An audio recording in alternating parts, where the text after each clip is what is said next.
بسم اللہ الرحمن الرحیم۔ السلام علیکم، آپ دیکھ رہے ہیں یوٹیوب چینل عثمان کسانہ۔ ناظرین، آج میں نے ایک بک کا ریویو آپ سے شیئر کرنا ہے۔ یہ ایک سلسلہ میں شروع کر رہا ہوں کہ کچھ کتابوں کا چناؤ کر کے ان کا تعارف آپ سے کروایا جائے۔ کتاب ساری تو ظاہر ہے ہم کور نہیں کر سکیں گے، اس کی پریسی تھوڑی بہت اس کا تعارف آپ سے شیئر کروں۔ خاص طور پہ ہماری جو قومی تاریخ ہے اس حوالے سے میں چاہتا ہوں کہ کچھ چیزیں ہم ریکارڈ پہ لائیں۔ آج جو کتاب میں آپ کو دکھانا چاہتا ہوں یہ ہمارے حکمرانوں کے بارے میں لکھی گئی کتاب ہے۔ یہ دیکھیے اس کا ٹائٹل، پاکستان کے حکمران۔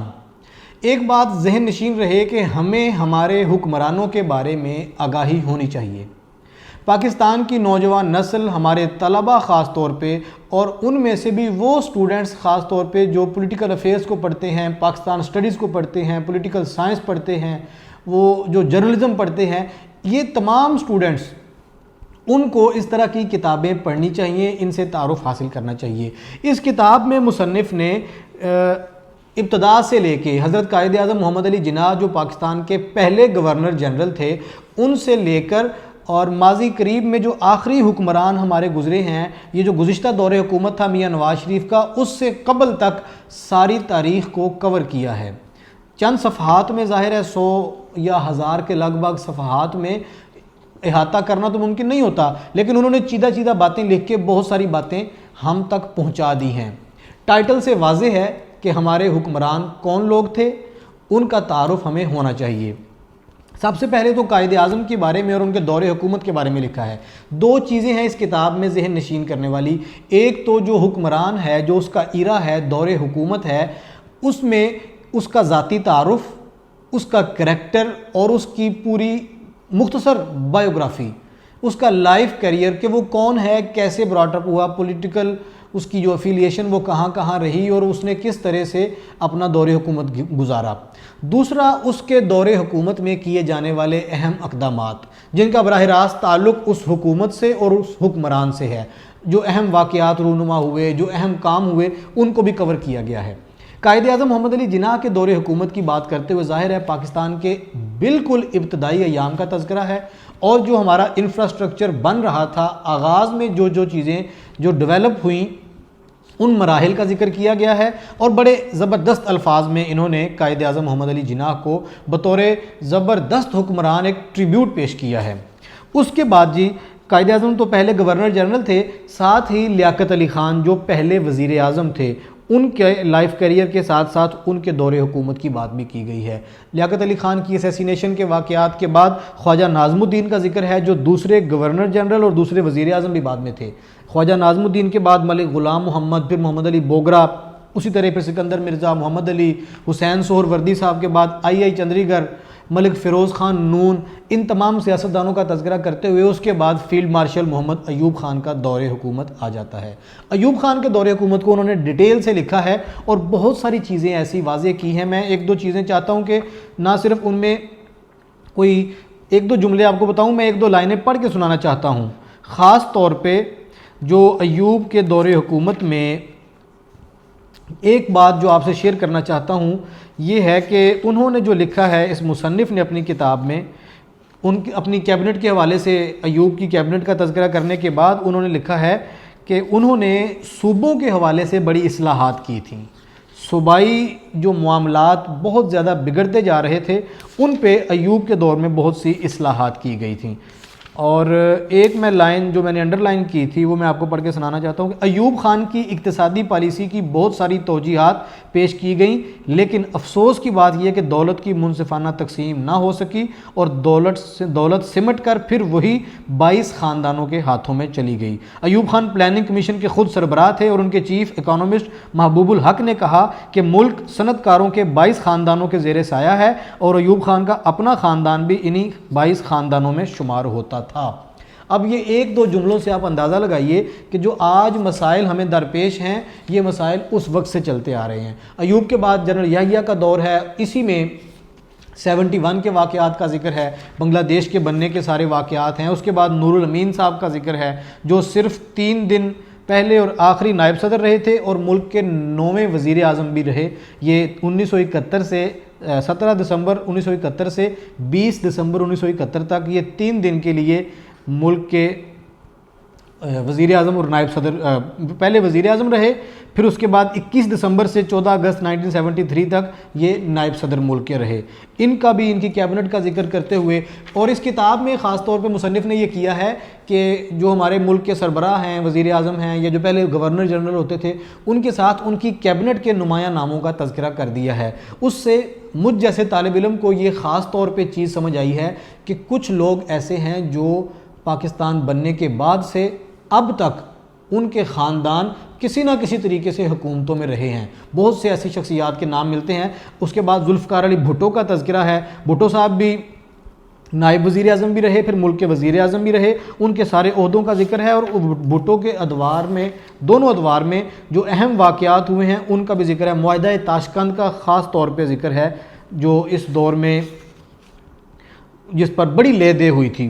اس کے بعد جی بھٹو کے جو اقدامات ہیں اسلام کے حوالے سے خاص طور پہ، اور ختم نبوت کے حوالے سے، جو اسمبلی میں 1973 کا آئین پاس کرنا اور اس کے بعد یہ ختم نبوت کے حوالے سے قانون بنانا، ان دونوں چیزوں کا بڑا بھرپور تذکرہ کیا ہے، اور لامحالہ اس کا کریڈٹ بھی بنتا ہے جو انہوں نے بھٹو کو دیا ہے۔ اور اس کے بعد جی بھٹو کی کیبنٹ کا تذکرہ ہے، اس میں شملہ معاہدہ کا تذکرہ ہے، بینظیر بھٹو، بھارتی وزیر اعظم اندرا گاندھی اور ذوالفقار علی بھٹو کی ایک تاریخی تصویر بھی اس میں شامل ہے۔ میں نے اس تصویر کا خاص طور پہ تذکرہ اس لیے کیا کہ بعض حوالوں سے اسے کنٹروورشل کرنے کی بڑی کوشش کی جاتی ہے، اس کی بھی ساری ڈیٹیل اس کتاب میں دی گئی ہے۔ اس کے بعد جی ذوالفقار علی بھٹو کے بعد اگلا تذکرہ ہے جی چودھری فضل الہی کا، اور اس کے بعد جنرل ضیاء الحق کا۔ جنرل ضیاء کے دور میں بھی اسلامائزیشن کے لیے جو اقدامات ہوئے ہیں ان کا بڑا ڈیٹیل تذکرہ انہوں نے اپنی اس کتاب میں کیا ہے۔ اور آئین میں جو 8ویں ترمیم ہوئی تھی، یہ پوائنٹ بڑا اہم ہے، اس کا تذکرہ بھی انہوں نے کیا ہے کہ جنرل ضیاء الحق نے 2 مارچ 1985 کی شب قوم سے خطاب کے دوران 1973 کے آئین میں اہم ترامیم کا اعلان کیا تھا، اور وہ جو 8ویں ترمیم آئینی ترمیم میں جو تبدیلیاں ہوئی تھیں ان سب کا ڈیٹیل تذکرہ کیا ہے۔ پھر مختلف ادوار میں جنرل ضیاء الحق کو ان کی کابینہ کا اور ان کی پرفارمنس کا تذکرہ بھی کیا ہے۔ ظاہر ہے اس کے بعد جناب محمد خان جنیجو کی باری آتی ہے، مسلم لیگ کے جو وزیر اعظم تھے پاکستان کے، یہ 11ویں وزیر اعظم تھے محمد خان جنیجو، ان کے دور کا بڑا ڈیٹیل تذکرہ ہے۔ اور محمد خان جنیجو کے بعد یہاں سے میں اگلی جنریشن کی بات شروع کر رہا ہوں۔